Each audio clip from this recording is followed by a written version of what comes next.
Upang higit pang mapangalagaan ang kalusugan at kapakanan ng mga tauhan nito, lumagda sa isang Memorandum of Agreement ang Police Regional Office 3 at Jose B. Lingad Memorial General Hospital sa isang seremonyang ginanap sa Camp Olivas, City of San Fernando, Pampanga.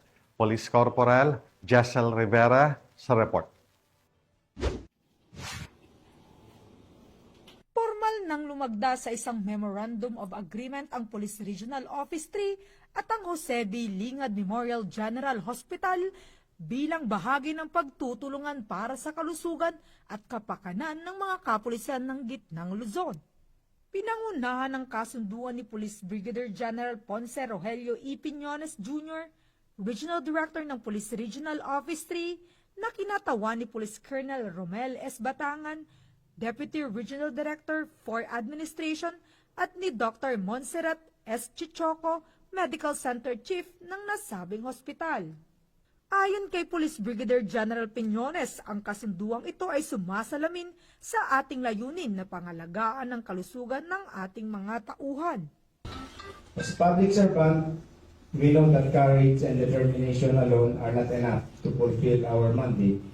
We also need good health, a strong mind, and a steadfast spirit. With the continued support of our partners from DPL and the tireless work of RNDU 3, we can ensure that every PRO 3 personnel remains fit, resilient, and ready to serve effectively. This partnership clearly reflects our strategic direction: protect the people, pursue peace and order, and promote professionalism. Ang magiging bunga ng kasunduang ito ay magiging mabilis, maayos at maaasahang serbisyong medikal para sa ating mga kapulisan. Isa din itong mahalagang tagumpay sa patuloy na layunin ng Pro-3 na pangalagaan ang mamamayan, isulong ang kapayapaan at kaayusan at itaguyod ang profesionalismo. Mula dito sa City of San Fernando, Pampanga, ang inyong PNN correspondent, Police Corporal Giselle V. Rivera, alagad ng batas, tagataguyod ng Balitang Pulis.